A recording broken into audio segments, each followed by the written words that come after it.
Saudara, perahu Petrus kosong. Semalam-malaman menangkap ikan. Petrus bukan nelayan yang tidak berpengalaman. Dia cukup berpengalaman dari kecil di Danau Galilea. Malam itu dia menangkap ikan. Sampai pagi tidak dapat apa-apa. Adakah saudara mengalami hal yang demikian?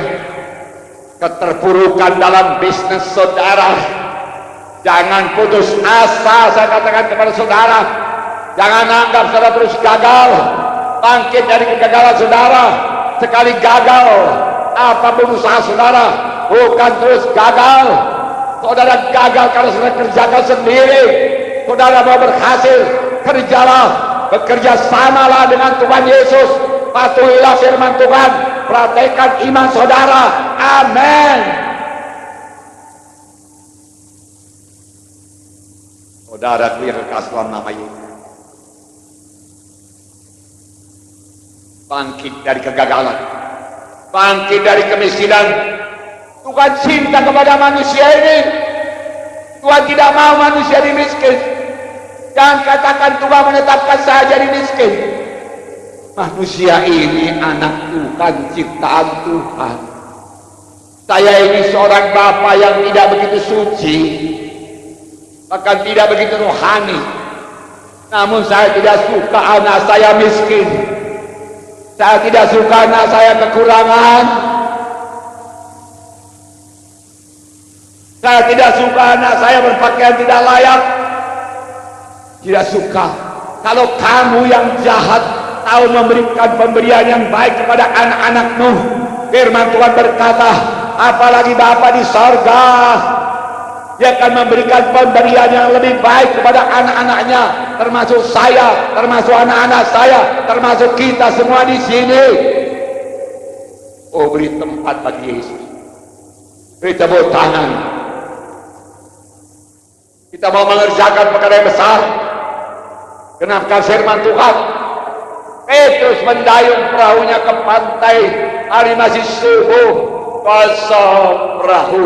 Capek, mau pulang, mau tidur, mau istirahat. Yesus datang. Petrus, pinjam perahu. Pinjam perahu. Petrus bisa menolak dan menerima. Kalau Petrus menolak, Tuhan cari perahu lain. Tuhan ini tidak pernah memaksa. Saudaraku, Petrus berkata silahkan. Kalau begitu Petrus kayuhkan jauh sedikit dari pantai. Dia kayuhkan. Dari situ Yesus mengajar orang banyak.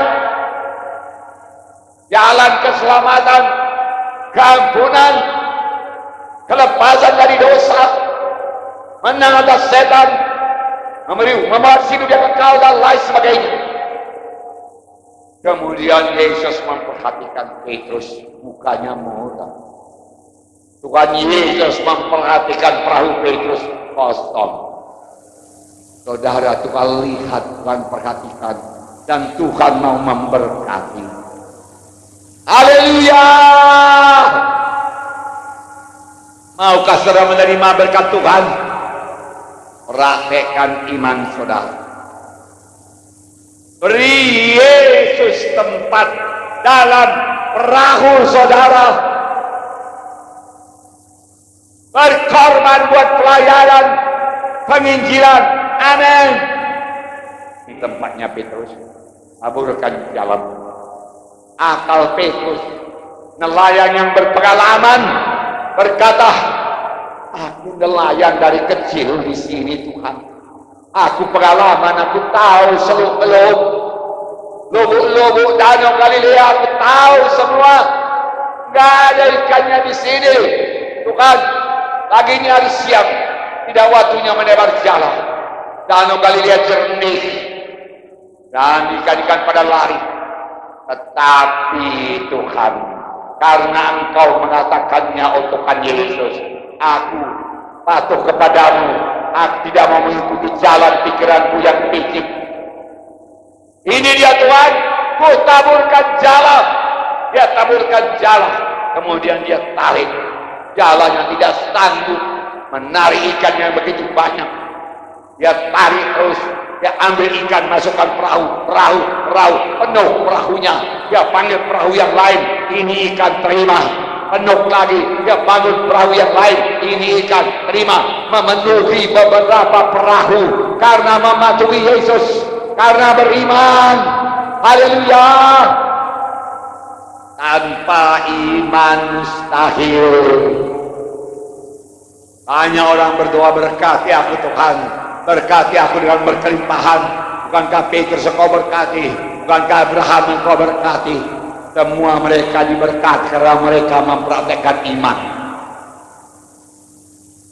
Cek dalam Alkitab, tidak ada yang diberkati kalau mereka tidak punya iman. Sama sebagaimana imanmu jadi padamu. Tanpa iman mustahil. Bukan salah Tuhan kalau saudara belum keberkatan. Bukan salah Tuhan kalau saudara belum melimpah. Coba cek taburan saudara. Coba cek apa yang saudara perbuat kepada Tuhan. Coba cek iman saudara. Haleluya. Terus berubah. Sekarang kita menerima kesembuhan. Dengarkan firman Tuhan. Tidak sempat saya baca ayat, tapi saya sudah tahu cerita itu. Perempuan yang sakit 12 tahun, sudah menghabiskan hartanya, jadi dia sudah bangkrut. Berobat ke dokter, berobat ke tabib, habis semua hartanya. Dia mendengar cerita tentang Tuhan Yesus.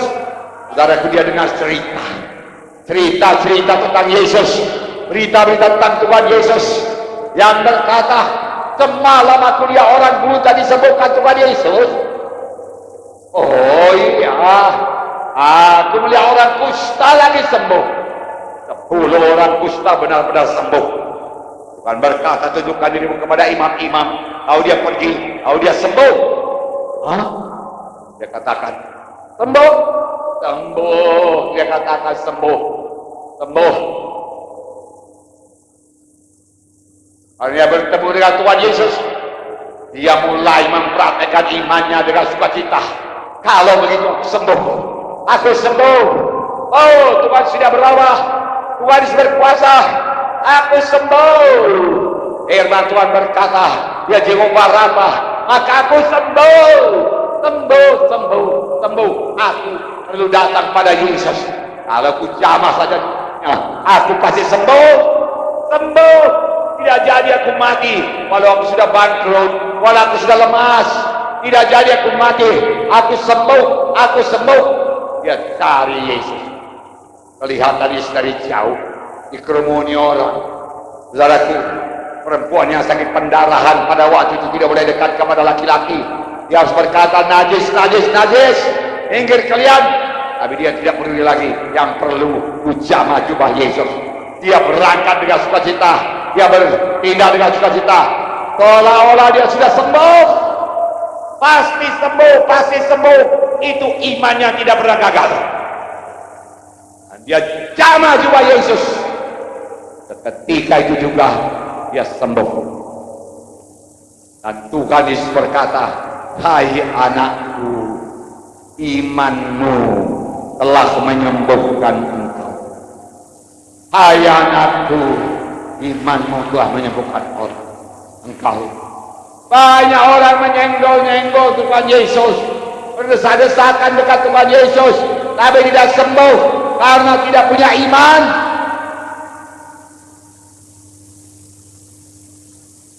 Banyak orang ke gereja tapi tidak menerima kuasa Tuhan. Yang perlu iman.